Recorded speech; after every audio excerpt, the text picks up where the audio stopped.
Hello. Una never pay. Well done. It's like you now forget to pay. Sorry. Take now. 200. That's the amount. No. Gonna 500. Only I mean, soldier.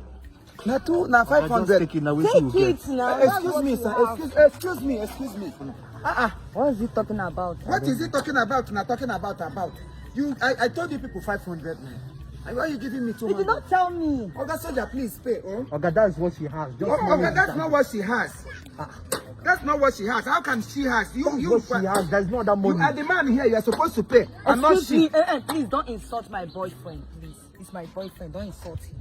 Chokwe. Boyfriend. Yes, and you can see it's my boyfriend. Please don't insult him.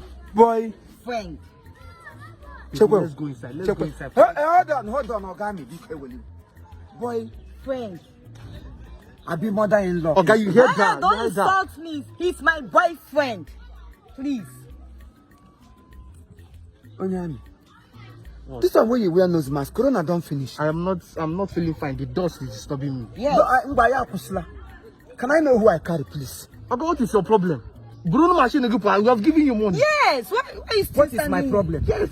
What is it not my problem? What isn't it my problem? Baby, please go inside. I will handle it. Don't Sweetheart, what is going on? Don't worry, I will handle it. Just don't worry. Go inside. Just go inside. Hey! Okay, what is it? Can you be your problem? English. This voice is very familiar. This voice is Bruno machine we about. Take your machine and leave this place. Hold on.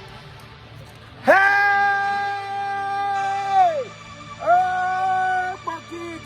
British Abala German. I talk it. Kenya, what is it? Sugar boy. Kenya, we born and this room naga. Kenya, you okay? You got man now. It was a promise I made to you. Akai mara pongo. Ebi neje kam geje. Ebe nwuru kam ganwo. Mageche gari home na go.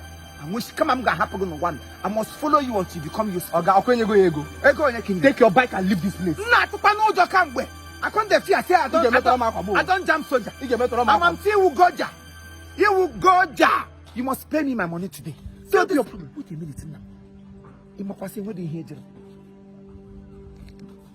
Mandara. Oh boy, Sarabi. As long as I'm making my money, anything that makes me money, anything that gives me money, will be your business. It's not your business. As long as I'm making my money, and I'm afraid go. Hey, yes. Room comes here, mayor. Hey, yes. Beautiful nonsense. Handsome nonsense. You wasted 9 months. Strength age the chiaga na labor room. The strength where your mama take to push you out of labor room. Hey, but I don't like it. I don't like it. I am making my money. It's your business. I am using my body to make my money or your business. Yes, I'm going on the campus. First, she's paying me. Person is going to die. Apomaka. You will kill Kurodialo. Will you grow near Lupiam Mabuza? Oga, pay me. Apomaka. Pay me. Maybe you are making your money. Yes. You are making your money. I am not the one you don't want me to make my money. She has given you money already. She has given what? She has given you money. How will you go call you give her? Oga, give me. Not me that they answer sugar boy. Give me again in this life. Oh, I'm going to what is this? Give me my money. Give me my money. I'm going to make a transfer. I'm not Mike. I will do transfer to you now. Do you know where you are going to be transferred to?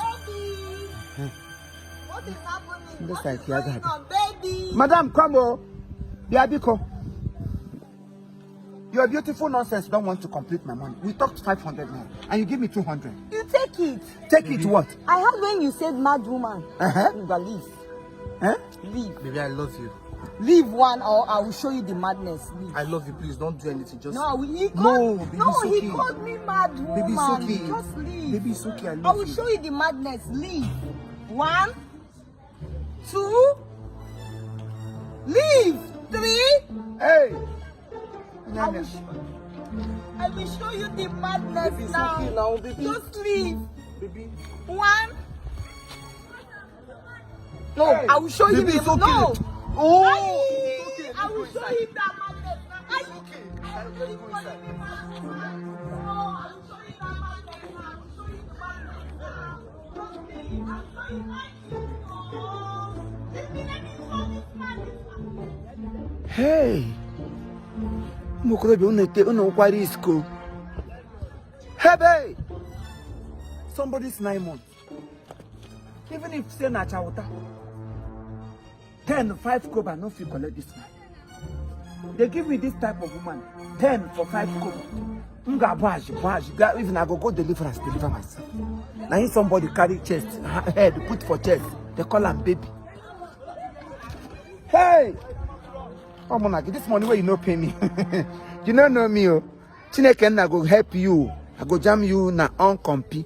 If I jam you for road, if you no pay me this money, I can say, what time I go come carry soldier? Soldier where they fresh like this, palm hair.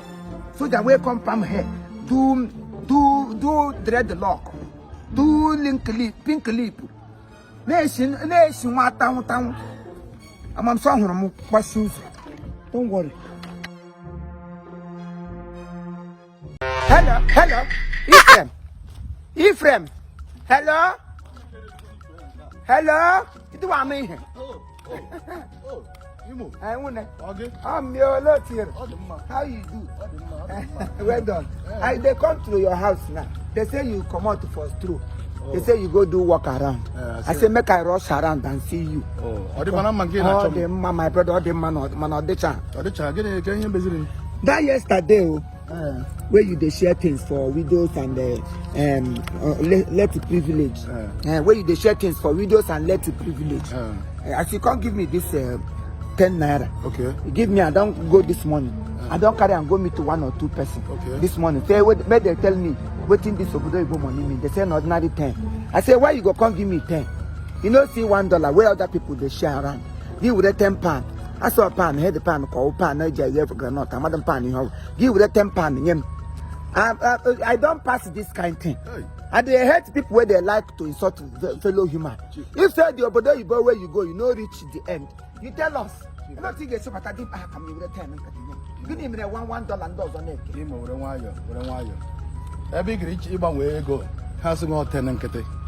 10 and Katasa went to the hospital, you know, telling them pound with for you know if you reach to buy bottle of water, for the pure water and kete.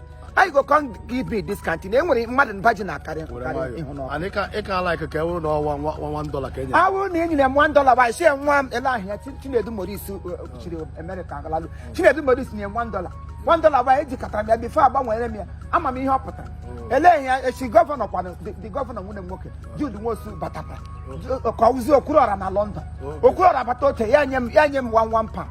Can't give that 10 and ask 10 and the wedding hall. Because we are bang enemy and never go brew. I'm young and I come $1. Can't get your Naira Baga cram on my Mananda, here up 10 up. I told me my one to call me a couple of motoshi. I can ask the money they say in an empty vessel. So bad, chief, okay, so I wish you be allowed to be me again. So bad, okay, say I like Naira. Naira will 1, 2, can you my hair? 3, 4, 5. Okay, man, 5,000. And near you, but not. I would have got money in the Monday. Give Bruno no be shy. I say, Brumi, who Bagaba, Sabura, Bagaba. How would I fair in Kanye? It's not fair now. I'll come to They make a Gavanda 10 or did you want 10? Okay. Came 1,000 and give him up with your Thank you very much. You buy the Alage logo. Oh, I can make when I go.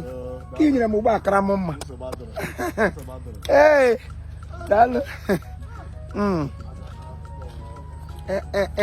Premium 10 and Kate Walker. I say, got the Obodo. If you know reach the Obodo, if I tell us, say you know reach there, you can't take to look for everything where you go give me. Yeah, will 10. What is that? What in that money go buy for me? King them now 5,000. At least August to wage. You go buy one to buy him. And then make it here. Thank you too. Hi. Aga ha koko warrior. They say school is a scam, but school is still important.